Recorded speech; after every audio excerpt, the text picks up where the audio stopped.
Presiden Donald Trump mungkin akan melakukan sesuatu terkait penganiayaan terhadap umat Kristen di Nigeria. Dan ini adalah topik yang tidak cukup banyak dibicarakan karena umat Kristen dieksekusi setiap hari. Dan salah satu momen yang paling diremehkan dari aksi unjuk rasa Tommy Robinson di Inggris adalah ketika dia menyoroti hal ini. Karena bagian dari mengembalikan nilai-nilai Yudeo-Kristen adalah menyadari bahwa memperjuangkan saudara-saudari seiman dan seagama kita sama pentingnya dengan mendukung orang-orang di negara kita sendiri. Orang-orang Nigeria berteriak dan memohon bantuan. Dan inilah unggahan dari Trump yang banyak dibicarakan orang karena dia membagikan unggahan dari pendeta Nigeria ini yang berbicara dari sebuah kuburan dengan anak-anak di dalamnya. Dan dia menulis ini, "Tidak main-main, lihat apa yang akan terjadi selanjutnya soal topik favoritmu, Presiden Donald J. Trump." Sekarang, malam ini, atas arahan saya, pasukan Amerika yang berani dan angkatan bersenjata di Nigeria dengan sempurna melaksanakan misi yang direncanakan dengan sangat teliti dan sangat kompleks untuk mengeliminasi yang paling aktif. Teroris di dunia dari medan perang, orang kedua dalam komando ISIS. Ini terjadi berkat semua ini. Mari kita dengarkan apa yang dikatakan pendeta ini. Karena jika Anda belum mengetahui tentang topik ini, Anda benar-benar perlu mengetahuinya. Karena ini sangat memilukan. Penasihat khusus untuk Trump. Sekarang tolong beritahu Trump untuk menyelamatkan hidup kami di Nigeria. Tolong beritahu Trump untuk menyelamatkan hidup kami di Nigeria. Sekali lagi, saya ulangi. Pria ini berbicara dari kuburan. Oke? Mereka membunuh orang Kristen di Nigeria.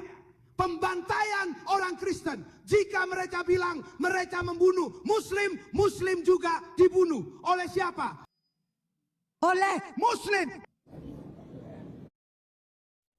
Ini benar-benar cerita yang sangat mengerikan. Mari kita masuk ke detailnya dan lihat persis bagaimana Tommy Robinson menggunakan panggung yang begitu penting untuk membicarakan hal ini, dan juga untuk memahami sedikit lebih banyak tentang kompleksitas dari apa yang sebenarnya sedang terjadi. Tapi sebelumnya, selamat datang di Pushback. Saya Meiraka, pembawa acara Anda. Pastikan untuk menekan tombol subscribe dan dukung video ini. Dan sedikit ucapan terima kasih untuk sponsor kami, Kalshi, yang pada dasarnya adalah pasar saham untuk pasar prediksi terbesar di Amerika Serikat. Dan aku merasa ini sangat menarik, karena ketika aku masuk ke Kalshi dan mencari Nigeria, tidak ada apapun di sini tentang pembantaian itu.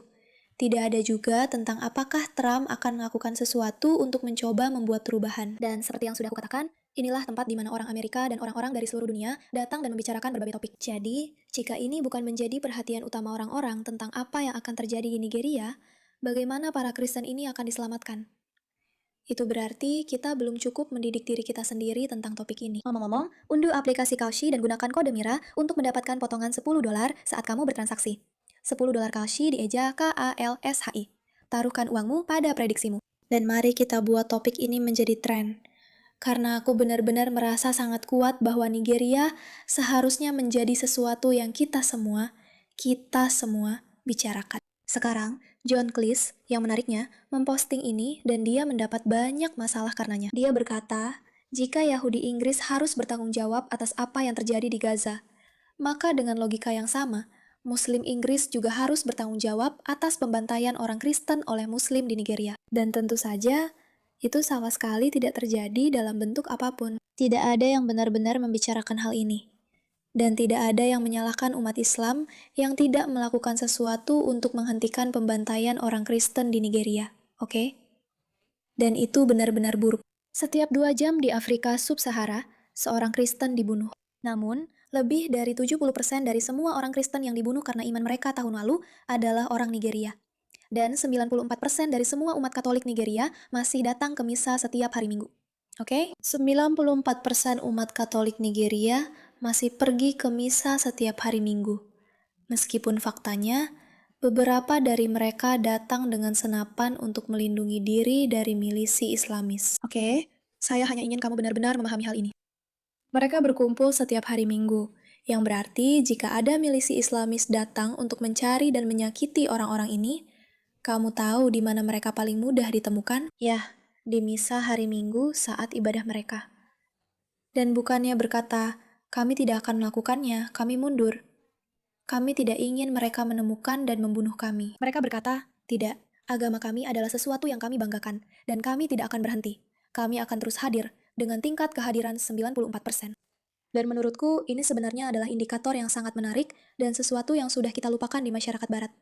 Yaitu, ketika seseorang mencoba mengambil sesuatu darimu, kamu baru sadar betapa berharganya hal itu. Sementara di seluruh dunia, kita melihat angka yang sangat rendah dalam hal kedekatan orang dengan agama mereka, meskipun angkanya sedikit meningkat. Di negara-negara di mana agama tidak dianggap remeh, orang-orang akan memperjuangkannya. Dan inilah yang sedang terjadi di Nigeria. Sungguh luar biasa membayangkan bahwa 94% dari mereka masih datang ke misa, meskipun mereka sedang dieksekusi. Sekarang, mari kita dengarkan apa yang dikatakan oleh Tommy Robinson, karena saya merasa luar biasa bahwa di salah satu panggung terbesar dan salah satu peristiwa terpenting dalam hidupnya, dia memutuskan untuk fokus pada hal ini. Dan menurut saya, ini adalah penghargaan untuknya. Mengingat begitu banyak orang yang pernah saya dengar berkata bahwa dia adalah orang gila sayap kanan ekstrim. Dia sebenarnya telah membuktikan dirinya cukup logis. Dia mengunjungi Israel, meskipun itu sangat kontroversial. Dan di sini dia alih-alih mengatakan, buat acara ini ricuh, buat acara ini kacau, dia justru berkata, mari kita bicara tentang hal-hal penting. Bagi kalian yang belum tahu apa itu unjuk rasa ini sangat kontroversial.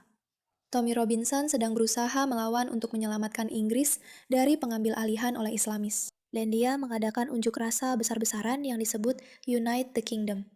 Yang secara cukup kontroversial, Perdana Menteri Inggris, Keir Starmer, mencoba mencegah aktivis sayap kanan datang untuk berbicara di acara ini. Benar-benar membuat video yang mengatakan, kami tidak mengizinkan kalian masuk ke negara ini, karena kalian dianggap berbahaya bagi negara kami. Di Inggris, ada situasi yang benar-benar gila di mana imigrasi ilegal, dan Islamisme menyebar dengan sangat cepat. Dan pemerintah tidak melakukan apapun untuk menghentikannya. Ini sangat mirip dalam banyak hal dengan apa yang kita lihat di Nigeria. Bukan pengambil alihan, tapi kenyataannya dominasi Islamis berusaha tumbuh di mana saja mereka bisa dan dimanapun mereka merasa bisa lolos tanpa konsekuensi. Dan Tommy memimpin upaya untuk memastikan hal itu tidak terjadi. Oke, mari kita tonton. Sudah banyak pembicara Kristen di sini. Kami adalah bangsa Kristen.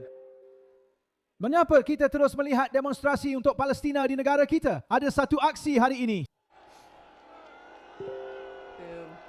Ketika orang Kristen dibantai dan dibunuh secara massal di hampir setiap negara Timur Tengah, satu negara lebih dari yang lain.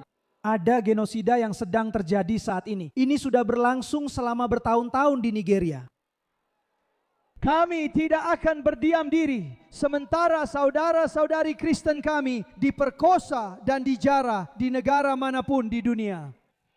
Jadi itulah sebabnya sekarang BBC, media, gereja Inggris, dan paus sialan. Kenapa kalian tidak bersuara untuk umat Kristen di Nigeria?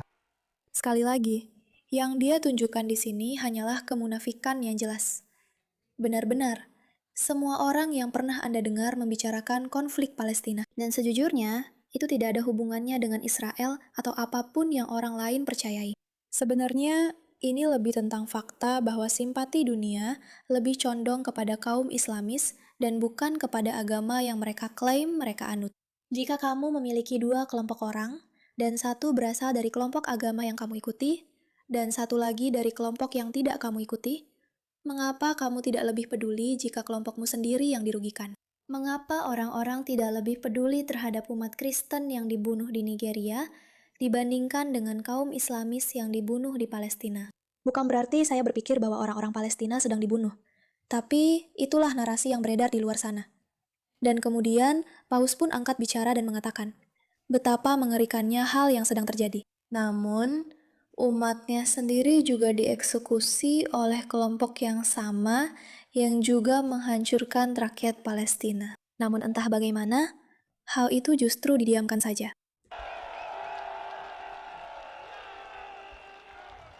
Saat ini ada seorang uskup yang telah terbang ke sini untuk berbicara kepada dunia tentang apa yang terjadi pada umatnya. Uskup Johan dari Bokaro di Nigeria, kami persilakan, Pak. Dia benar-benar membawa seorang uskup untuk membicarakan hal ini. Puji Tuhan.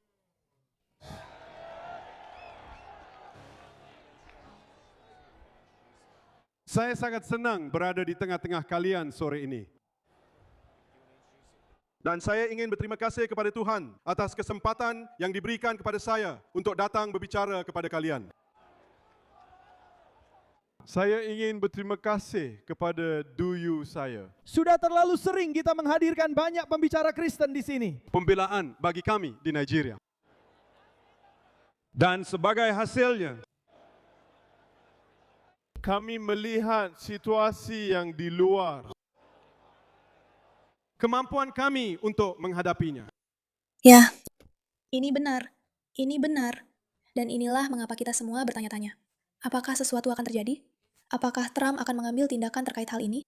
Yang paling penting, apakah orang-orang akan mulai membicarakan hal ini? Dan alasan mereka tidak akan melakukannya adalah karena, sayangnya, di Nigeria, orang Kristen yang dieksekusi oleh kelompok Islamis membuktikan narasi yang tidak ingin dibuktikan oleh siapapun. Dan orang-orang ini tidak damai. Persahabatan antara Kristen dan Islam yang katanya sama-sama membenci Israel itu sebenarnya tidak ada.